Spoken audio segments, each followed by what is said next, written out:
Makanya kemudian ada yang mengatakan bahwa naklus zakah itu memindah distribusi zakat itu ada yang nggak membolehkan. Standarnya adalah desa. Terkait dengan itu apakah boleh diuangkan, itu terjadi ikhtilaf. Kalau Imam Syafi'i mengatakan nggak boleh, harus dengan beras. Ada yang mengatakan bahwa boleh diuangkan. Ketika menerima zakat tadi, misal berupa beras, mungkin banyak hasil zakat apa yang diterima tadi dizakatkan lagi itu bagaimana ya?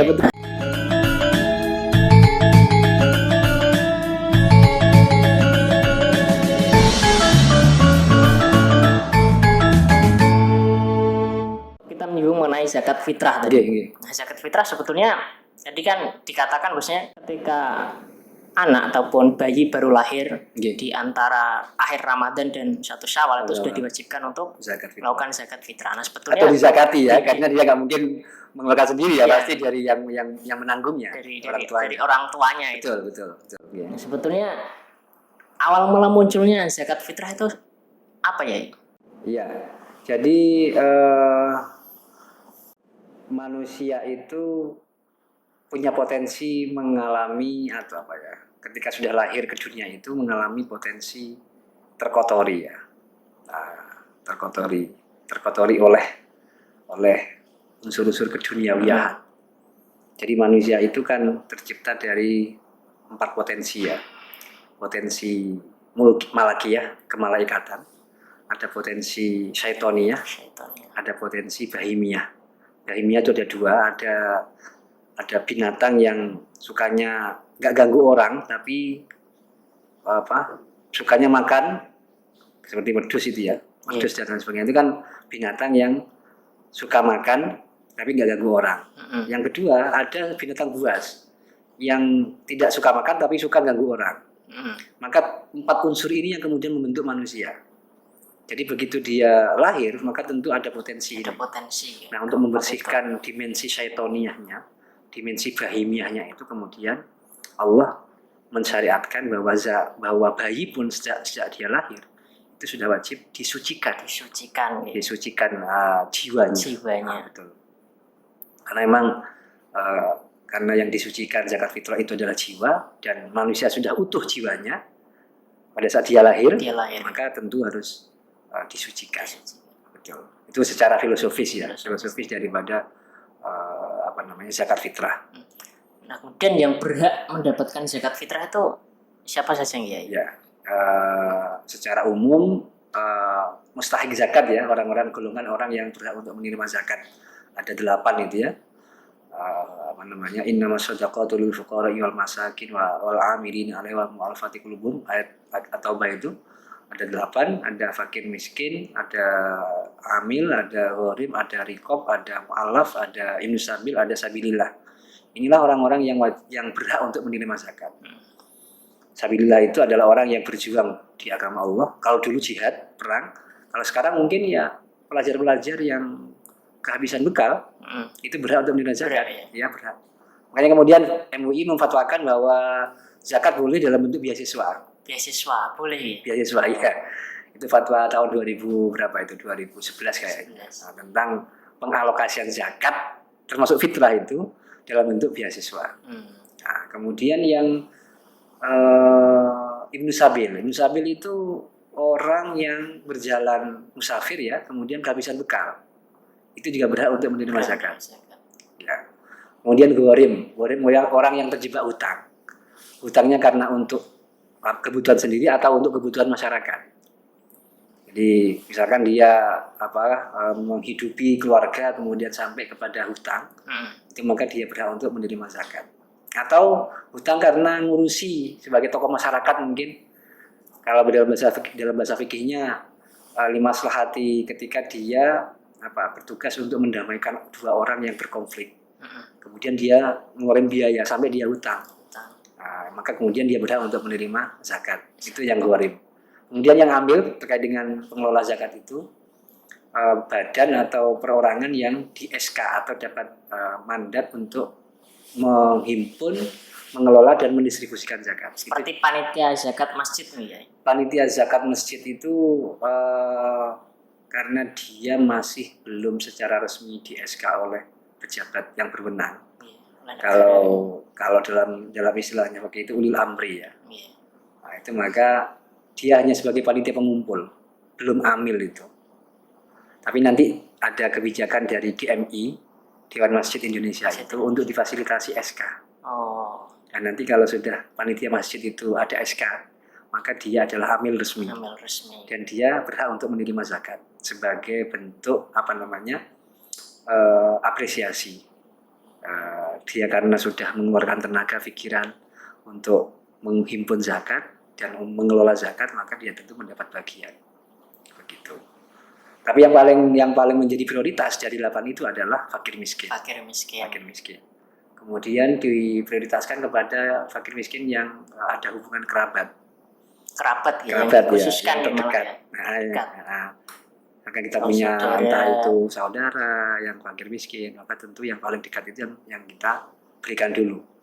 Termasuk mungkin yang paling juga prioritas setelah kerabat itu tetangga sekitar, yang paling dekat. Makanya kemudian ada yang mengatakan bahwa naklus zakah itu memindah distribusi zakat itu ada yang nggak membolehkan.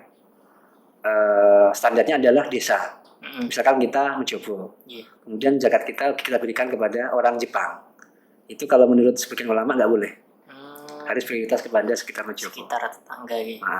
Tapi ada yang mengatakan bahwa standar atau batasan pindah zakat itu adalah jarak qashar. Qashar itu berarti 90 atau 85 kilo. Berarti sepanjang 80 kilo maka dianggap tidak memberikan zakat di luar batas desa, batas itu. Nah, kalau zakat fitrah itu apa yang kemudian beras atau apa ya yang? Ya betul. Yang paling pokok adalah makanan pokok ya. Makanan pokok ya. Kalau dalam konteks Indonesia itu kan beras ya. Nah, terkait dengan itu apakah boleh diuangkan? Itu terjadi ikhtilaf. Kalau Imam Syafi'i mengatakan nggak boleh, harus dengan beras. Beras berapa minimalnya itu? Ukurannya kalau kita pakai ukuran yang sudah Indonesia ya 2,7. 2,7. Iya, 2 kilo lebih 7 on. Itu yang sudah hati-hati karena ada yang bilang krusnya bisa 2,5. Tapi itu terlalu mepet ya, terlalu mepet dan kadar kehati-hatiannya agak kurang gitu ya. Karena krus dari ukuran miskol ukuran di Arab itu ketika dikruskan ke rupiah itu masih ada komanya. Maka kemudian digenapkan menjadi 2,7. Nah, itu angka yang sudah di atas aman gitu. Itu Imam Syafi'i harus pakai beras. Ada yang mengatakan bahwa boleh diuangkan. Imam Hanafi boleh dibayar dengan uang karena beliau punya pendapat bahwa kita mengeluarkan zakat itu ya tergantung kepada kebutuhan yang diberi. Kalau misalkan dia butuh uang ya lebih baik uang. Cuma versi beliau bukan 2,7 tapi 3,5 kilo. 3,5 kilo. Iya. Berarti kalau kita mengikuti versi Hanafi untuk bayar zakat secara uang. Maka harus senilai 3,5 kilo. 3,5 kilo. Maka berapa harganya? Kalau yang Syafi'i bisa dalam bentuk beras 2,7. Kalau kita mau mengikuti Hanafi boleh asalkan mengikuti jumlah yang beliau sampaikan yaitu 3,5. Dan itu misal lebih juga malah lebih bagus ya. Nah, iya. Zakat itu kan batas minimal ya. Batas minimal orang berderma kan. Nah, tapi kemudian kalau melebihi maka tentu lebih baik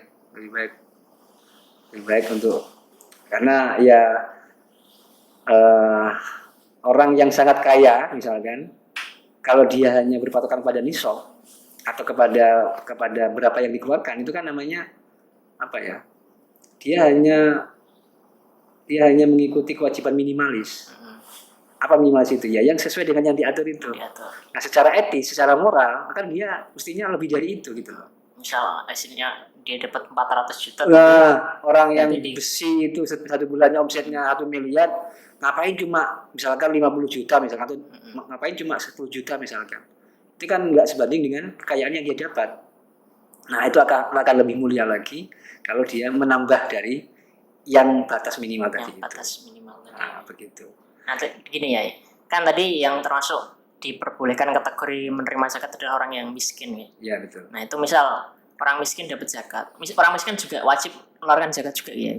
Pada saat waktu keluar zakat itu dia tidak mempunyai tidak mempunyai untuk memenuhi kebutuhannya pada hari itu. Jadi yang wajib zakat itu adalah orang yang punya harta untuk memenuhi kewajiban, untuk memenuhi kebutuhan pada saat termasuk itu. Zakat fitrah itu ya. Ya. Jadi kalau orang yang pada hari itu tidak punya apa-apa, maka dia nggak wajib zakat. Gitu. Tapi kalau pada hari itu dia punya, maka dia wajib zakat. Ya punya maksudnya untuk memenuhi kebutuhan pada saat itu, bukan kebutuhan 1 bulan, bukan. Pada hari itu dia punya, maka wajib zakat. Nah gitu ya. Nah misalkan ini ya, kan tadi 8 kategori yang berhak menerima zakat tadi. Kemudian ketika menerima zakat tadi, misal berupa beras, mungkin hasil banyak hasil zakat apa yang diterima tadi dizakatkan lagi tuh bagaimana ya? Sebetulnya nggak wajib dia. Nggak wajib, walaupun dia kan sudah dapat zakat itu, dia tidak wajib untuk mengeluarkan zakat. Iya. Ya, tapi kalau misalkan dia berkeinginan ya dia sudah melakukan sesuatu yang keafdolan ya, keafdoliahan atau keutamaan ya. Tapi dia tidak terkena kewajiban untuk zakat. Yang terpenting ngasihnya lagi tidak setelah Idul Fitri. Betul, setelah sholat Idul Fitri. Iya, betul. Begitu. Ya, artinya kalau dia pada saat itu memang kategori posisinya miskin atau fakir. Miskin itu berarti orang yang punya pekerjaan tapi nggak cukup untuk memenuhi kebutuhannya. Kalau fakir itu orang yang memang nggak punya pekerjaan. Nah, saat itu dia seperti itu kondisinya. Artinya kalau dia memang murni dari dia nggak cukup untuk memenuhi kebutuhan saat itu, maka dia tidak wajib zakat. Dia malah menerima zakat. Nerima, ya kemudian mau dikeluarkan untuk ya boleh-boleh saja, tapi nggak wajib gitu. Nggak wajib karena memang dia berhak menerima zakat itu. Menarik ya obrolan kita kami malam hari ini mengenai zakat mal dan zakat fitrah yang ternyata banyak hal yang kemudian perlu dibahas kembali ya mengenai zakat mal dan fitrah ini. Nah, karena kita terbatas waktu ya, jadi untuk menutup podcast pada malam hari ini, monggo untuk closing statement dari Muhaimin. Iya, ilmu tentang zakat ini memang seperti ilmu faraid ya, jadi ilmu yang langka dalam arti tidak banyak orang yang kemudian fokus mengkaji tentang itu. Padahal itu adalah menjadi bagian daripada kewajiban dan rukun Islam. Mungkin karena merasa selama ini saya nggak termasuk muzaki kok, atau kalaupun dia harus mengetahui zakat ya zakat fitrah karena memang harus hampir semua orang punya kewajiban. Tapi sebagai muslim tentu kita harus mengetahui ilmunya, ilmu tentang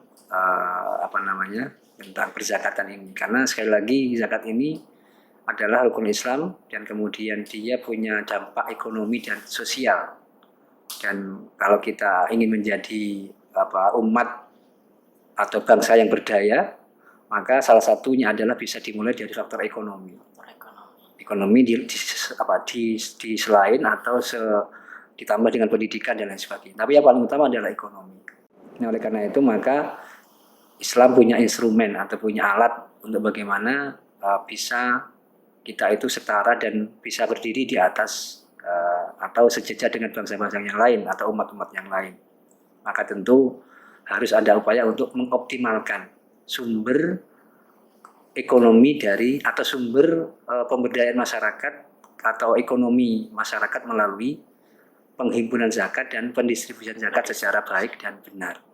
Dan itu kita harus mengetahui ilmunya, dan kita tadi sudah membahas, dan tentu ini menjadi pencerahan buat kita atau menjadi satu kesadaran buat kita bahwa orang yang selama ini merasa tidak wajib zakat tentunya harus tahu ini dan juga kemudian bisa melakukan zakatnya. Karena begini, kalau dia punya harta dan kemudian wajib zakat dan gak wajib dan dia nggak dikeluarin zakatnya, maka ada hak orang lain yang masih bercampur dengan harta dia. Nah kalau begitu maka kemudian jadi haram semua. Jadi haram ya? Jadi haram semua. Misalkan saya punya uang 1 juta, 1 juta karena saya nggak keluar zakat, maka ada sebagian zakat uang saya itu yang menjadi haknya orang lain dan bukan hak kita.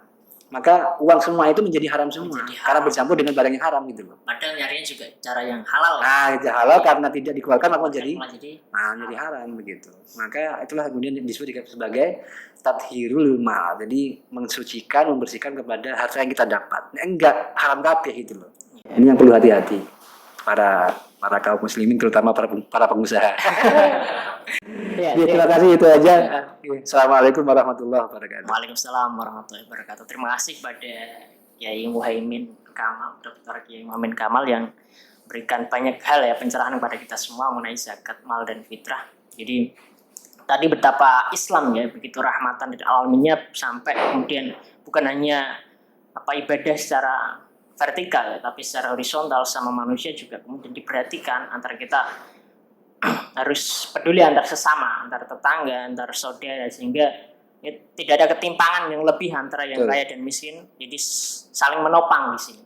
Nah, itu terima kasih dari saya cukup sekian. Wallahul muwaffiq ila aqwamit thoriq. Wassalamualaikum warahmatullahi wabarakatuh. Waalaikumsalam warahmatullahi wabarakatuh.